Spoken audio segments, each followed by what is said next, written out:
this is really a function of the Senate right now. So we leave it to them.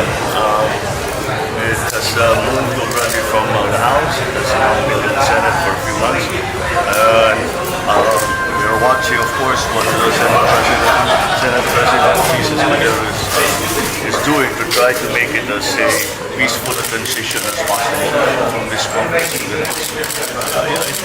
Ang controversy po ngayon ay kung tatawid daw from 19th to 20th Congress. As a former senator judge, what are your thoughts on that controversy, sir? What is the controversy?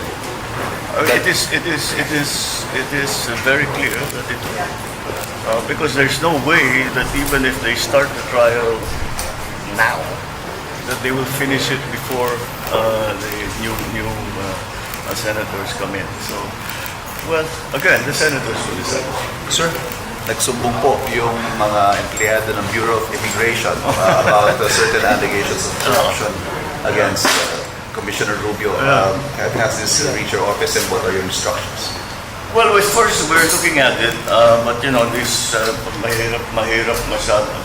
mahirap mapag-aralan ng mabuti kung white paper na hindi pinirmahan at saka walang specifics. But nonetheless, everything like this, we look into it, and we will continue to do that. So, may update po ba tayo sa cabinet revamp, sir? Update po sa cabinet revamp kung meron pong mga bagong developments. You know, I have to explain that it's not a cabinet revamp. What we really did was we are still in the process of examining. Now, nasa baba na tayo. What happened really here was that I put everyone on notice that you are basically all on probation. And, okay, this time, it looks like yung iba, maganda naman ang performance. Ngayon, nasa USEC na tayo, nasa mga agencies na tayo. But we are, what essentially, what you refer to as a cabinet revamp.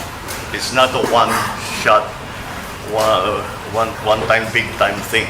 It is an ongoing thing.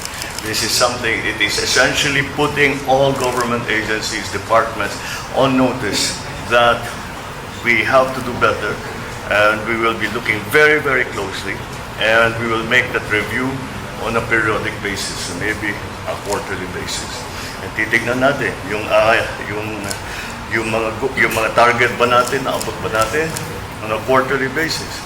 And we'll be much more rigorous in looking at the performance, not only at the top level, but all the way. And that's why we'll see. I'm sure you will see more changes in the future. Thank you. Pursuant to Article 11, Section 3, Paragraphs 4 and 6 of the Constitution, the Senate is now constituted and convened as an impeachment court, and the impeachment trial of Vice President Sara Zimmerman Duterte is hereby declared open and called to order. At this time, the chair will preside the oath to the senators in the chamber in conformity with Article 11, Section 3, Paragraph 6 of the Constitution. What is the pleasure of the Honorable Marcos? Yes, Mr. President, may I place on record that I make this oath ad cautelam without prejudice to the resolution of jurisdictional issues as well as issues pertaining to the validity of the impeachment complaint or to the filing thereof, if any. Thank you. Duly noted and entered into the records. What is the pleasure of Senator Padilla? Gusto ko lamang din pong mailagay sa talaan na ako po ay manunumpa pero meron pong reserbasyon. Yun lamang po. Duly noted and entered into the records. May I now request everyone to please rise. Raise your right hand and repeat after me.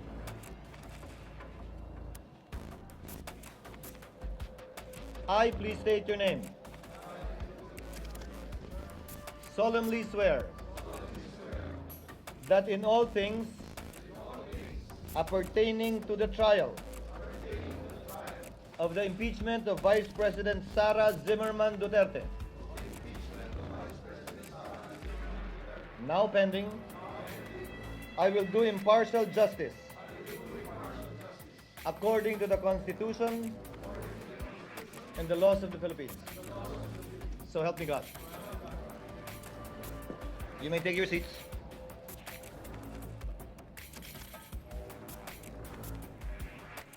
The clerk will now call the roll.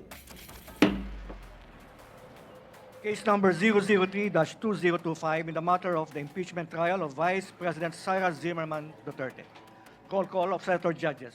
Senator Binay, Senator Cayetano Alan, Senator Cayetano Pia, Senator De La Rosa, Senator Ejercito, Senator Estrada, Senator Gatchalian, Senator Go, Senator Ontiveros, Senator Lapid, Senator Legarda, Senator Marcos, Senator Padilla, Senator Pimentel, Senator Poe, Senator Revilla, Senator Tolentino, Senator Tulfo, Senator Villanueva, Senator Villar Cynthia, Senator Villar Mark, Senator Zubiri, the presiding officer. With 23 senator judges present, Chair hereby declares the presence of a quorum. Before we take up the matter at hand as earlier agreed upon when the Senate was still sitting in plenary, Chair would like to first adopt our rules. Chair hereby adopts Resolution number 39 of the Rules of Procedure on Impeachment Trials, Rule 6 of which provides that the provisions of the Rules of the Senate and the revised Rules of Court shall apply suppletorily whenever applicable.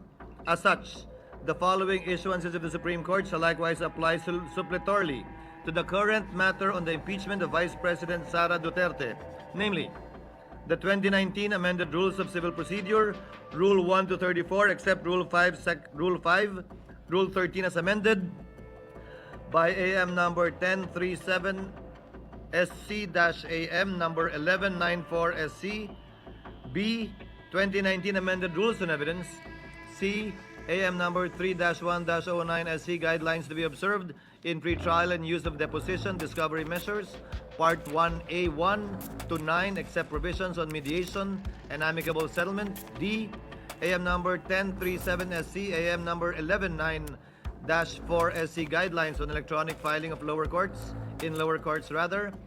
E, AM number 1288 SC, Judicial Affidavit Rule, except Section 9.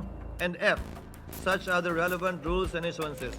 It is to be noted that we did not change any of the provisions of the Rules of Procedure because there is already a pending impeachment complaint and the chair would not want to change the rules in the middle of the game, so to speak. However, the updated amended Rules of Court, as discussed and mentioned and enumerated earlier, shall apply given the supplementary application of the Rules of Court. Is there any objection? There being none, the aforementioned rules are hereby adopted by the Impeachment Court.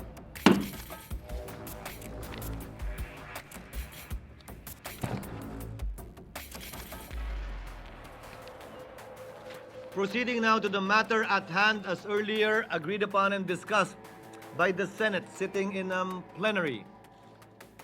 What is the pleasure of Member Judge Tolentino? Mr. President, for the record, Mr. President, Mr. Presiding Officer, The gentleman may proceed. in view of the convening of the impeachment court, I move that the Committee on Rules be discharged with the previous referral of the subject impeachment complaint, considering that the plenary itself, acting as a body, has initiated and ratified the formation of the impeachment court through a direct act. It is therefore submitted that there is no further necessity for a committee report to be submitted, debated, or adopted in relation thereto. I so move, Mr. President. Any objection to the motion? Hearing none, the Committee on Rules is so discharged as indicated by Member Judge Tolentino.